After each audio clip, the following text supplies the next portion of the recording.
Do we need to step in? Do we need to regulate? Raskin has introduced a bill, I believe as of today, which would crack down and completely prohibit prediction markets pertaining to, and you can probably help me with some of this, but political events. Political events. Sports. Yeah, sports just got thrown in there too as well, which it seemed pretty all-encompassing. And the only reason I threw in weather is because you told me right off the bat, I didn't realize there was a whole market where you could bet on what the weather was going to do. Yeah, and you know, no shade to Fox 5's wonderful meteorologists, but you'll get some of the best weather predictions and forecasts coming in different local markets on places like Polymarket and Kalshi. And, you know, my wife is deeply ensconced in the weather community as an atmospheric scientist herself.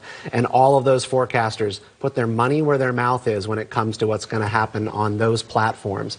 You can get a lot of important information and signals about what is going to happen in the world on these markets. And I think that there's something wrong with Raskin's proposal because it freezes all of these really valid ways to understand what is going to happen in the country. Why is it not a valid economic interest to move money based on how an election is going to come out?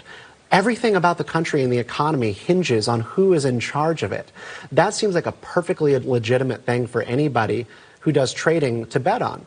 And even when it comes to war and peace, you know, trading oil futures is a proxy bet on how matters are going to be going in the Middle East. And that's been happening for years, that's for been decades, happening for years. centuries. If you think there's going to be tension in Taiwan, you don't put money into Taiwan semiconductors because you think that that's not going to be a good trade. And that is a proxy bet, not that you're wishing for war to occur, but that war might occur. I think that there's a little bit of an over-dramatization here about people putting their thumb on the scale for certain outcomes when it comes to war and peace. So the companies have been fighting back. They've been saying, look, these are regulated platforms. We follow the letter of the law. In Nevada, they're trying to outlaw, I believe, Kalshi is their first target here. You know, but the reality is it enough to trust the companies to self-regulate themselves? Because when you look at DraftKings, FanDuel, these are falling under a lot of state regulatory commissions. Is there a reason that these companies should be trusted to police themselves?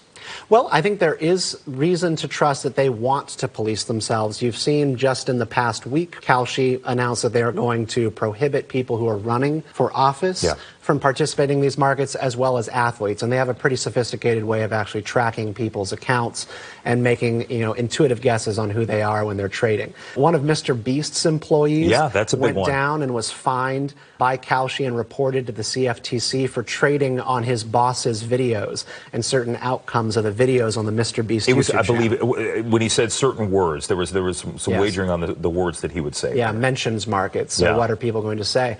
But, you know, there's all sorts of suspicious activity that occur in these markets. But my reaction to that is there is suspicious and untoward activity that occurs on the internet every single day, and we don't just turn it off because people act inappropriately. And we also don't just stop the stock market because people break the law. You go after the people who break the law, you bust inside traders, you humiliate them in front of the entire public, and you make sure that there is no incentive for people to do this. It's too expensive and too risky.